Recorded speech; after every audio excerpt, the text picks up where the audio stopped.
Люди ще питали, ви справді думаєте, що буде настільки погано, що ви закладаєте вікна вже зараз, 24-го? Типу, ми, власне, самі не вірили. Ми робили це роками, нібито з раціональної точки зору все було логічно, а з емоційної, оця стадія заперечення, вона все ще існувала на той момент.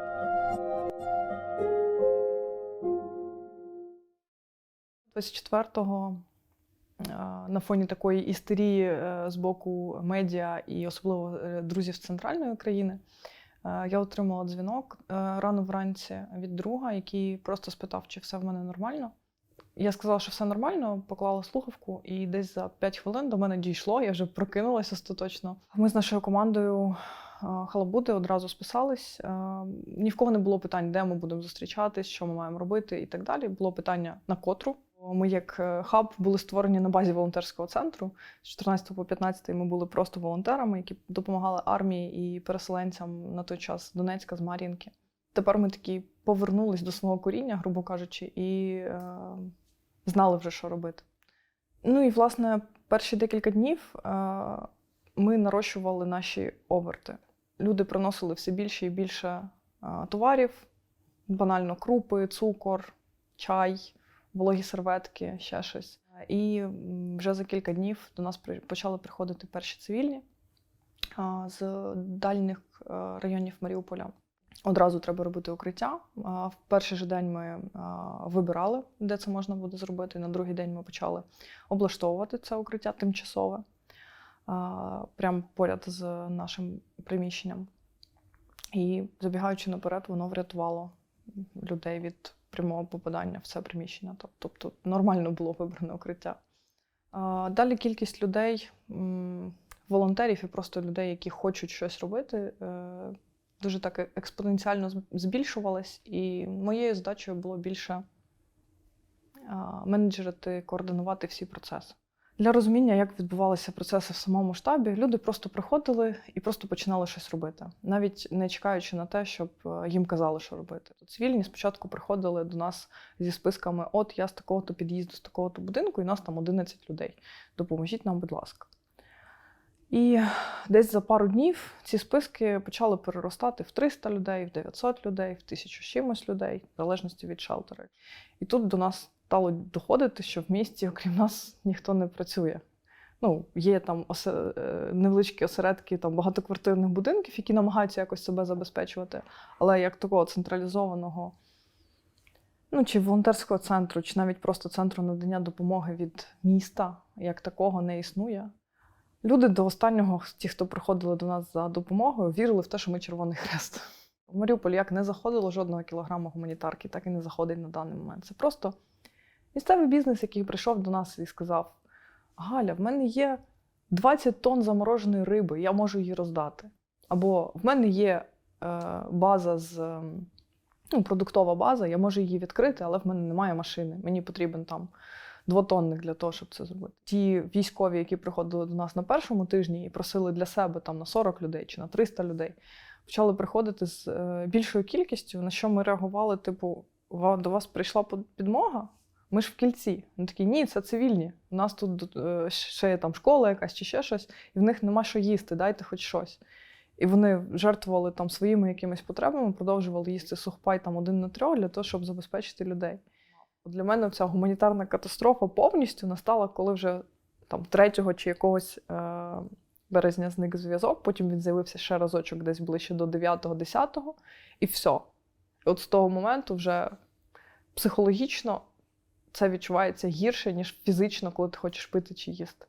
Тому що в тебе взагалі немає інформації, і твій мозок починає працювати проти тебе. Я виїжджала в машині, нас було 6, плюс 2 собаки.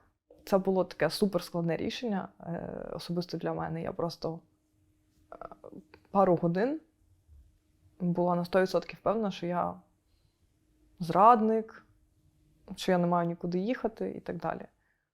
Ти дивишся так праворуч, в тебе поле, а там далі щось горить. І ти розумієш, це Маріуполь. І ти бачиш, як по ньому гатять з одного і з другого боку. Ти просто бачиш, де стоять оці знаряддя їх. І над тобою літак. І ти не розумієш, як таке можливо. І я тільки тоді подумала, що це дуже кінематографічно, що ми отак об'їжджаємо і прям бачимо це все. Так ніби цю дорогу вибрали навмисно, що ми прямо от дивіться, отак. Десь 20 кілометрів ми їхали 8 годин. Люди йшли пішки, йшли швидше за нас. І купа з них виносила тварин. Хтось ніс в переносках, хтось просто отак. Їхали здебільшого по трасі. І кожен з населених пунктів, на кожному, навіть на самому маленькому селищі, ми бачили сліди боїв. Це означає, що нас не здавали, нас тримали, нас намагались тримати. І рашисти, які були настільки перелякані, які ставили свої блокпости, вони навіть питали, чи минулі населені пункти, які ми приїхали, ще наші. Ми під'їжджаємо під цей Новоданилів і бачимо десь за кілометр людей вже не в формі, а в чомусь такому. Тут джинси, тут якась фліска. І мені наш водій каже, мені здається, я там бачу, типу, прапор. Я така, та ні, то тобі так здається, бо цей сказав, і типу, тобі так хочеться, бажано задійснити. І ми під'їжджаємо, вони такі, ТРО Новоданилів. Ми такі, блін, ребята. І у нас вперше перестає гавкати собака. Вперше за всю дорогу вона перестає гавкати така. І тоді ми вже реально видохнули, і до Запоріжжя вже це була просто дуже, дуже швидка дорога. І з'явилась можливість, просто була машина, яка їхала сюди. У Львові в мене хлопець, друзі. І для мене це був такий, напевно, пункт показатись хоча б, що я жива, тому що не було зв'язку так довго, і ми там просто зідзвонились на декілька хвилин. І, власне, ми продовжуємо роботу. Частина нашої команди, яка змогла виїхати там найперша в Запоріжжя, організувала там гуманітарний штаб разом з Caritas Маріуполь і допомагає гуманітаркою. Класична гуманітарка для людей, які евакуюються з міста. Частина команди виїхала за кордон і допомагає звідти з поставками як для військових, так і гуманітарка для мирних. І частина команди знаходиться в Івано-Франківську. Там ми працюємо над створенням такого довготривалого шелтеру для здебільшого дітей і жінок. Мені дуже важко думати про майбутнє, в принципі. Відчуття, що ти ніде. Для того, щоб повернутися в Маріуполь, там мають бути мої люди, з якими я повернуся.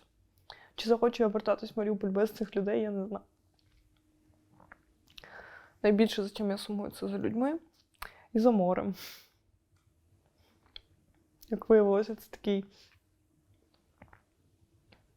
пунктик. Те, що психологи всі кажуть, типу, що у вас має бути свій спосіб регенерації своїх сил та життєвих. От для мене це був душ і море. На період місяця в Маріуполі в мене було ні одного, ні другого. Тепер в мене є душ, це трошечки краще, але, як виявилося, море набагато потужніше. Так що так.